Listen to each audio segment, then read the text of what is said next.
umabot po sa 100,000 na cash incentives naman po ang ibahagi ng RMN Network sa mga empleyado po nito na apektado sa nagdaang pong habagat at bagyong Emong dito po sa Pangasinan. Para sa Good News, ikwento mo, Idol Ruru Hugotero.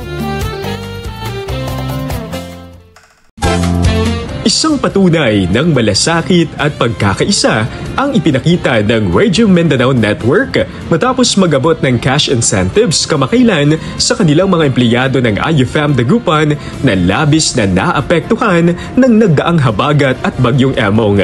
Layunin ng programang ito na kahit papaano ay maibsan ang bigat na dinanas ng kanilang mga empleyado, partikular yaong nasiraan ng bahay at lubhang naapektuhan ang kanilang pamumuhay dahil sa matinding pagbaha at masamang panahon.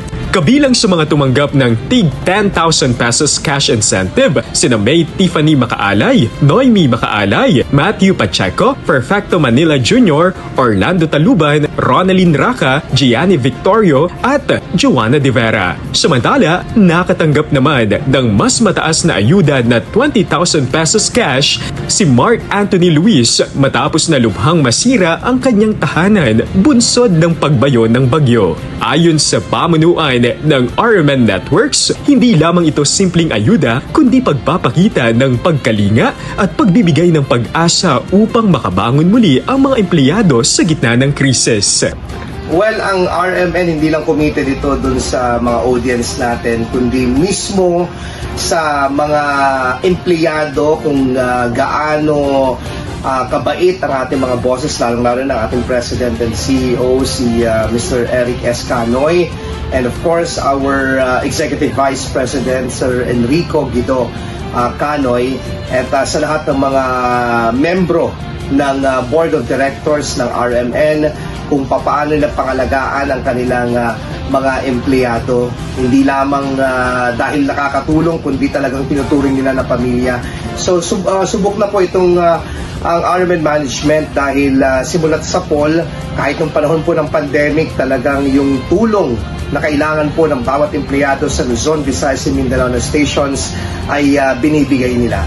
So on behalf of IFM Dagupan, nagpapasalamat tayo dahil etong ating siyam na mga empleyado out of 16 na empleyado natin dito sa IFM Dagupan ay nabigyan ng tulong ng RMN Management para sa kanilang muling pagbangon dahil nga dito sa epekto ng habagat at si Bagyong Emong.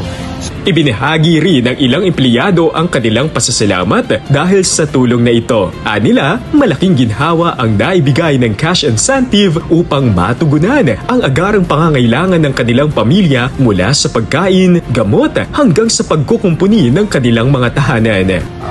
Maraming salamat po sa RMN at malaking tulong po ito sa aming pagpapayos sa aming bahay at maraming salamat po sa mga bosses po. Maraming salamat po sa mga boss, sa buong Career family po. Maraming salamat po sa pamunan po ng RMN. Talagang pinapahalagaan po ninyo ang kalagayan po ng inyong mga empleyado. Tunay ang hindi lamang para sa masang Pilipino, kundi yung pagmamahal nila ay sa kanilang mga empleyado rin. Malaking tulong po ito sa lahat po ng mga nasalanta dito sa Dagupan City. Tulad ko po na kahit na merong trabaho ay nasalanta pa rin at naapektuhan. Thank you, boss. You're the best. Sa pamamagitan ng hakbang na ito, muling ipinakita ng RMN Networks ang kanilang paninindigan na hindi lamang sila naglilingkod sa publiko sa pamamagitan ng impormasyon at serbisyo, kundi isa ring pamilyang handang umalalay sa isa't isa, lalo na sa panahon ng kalamidad. Thank you, RMN! At yan ang ating good news. Ako si Idol Ruru Hugotero, Tatang IFM. IFM News. IFM News. IFM News.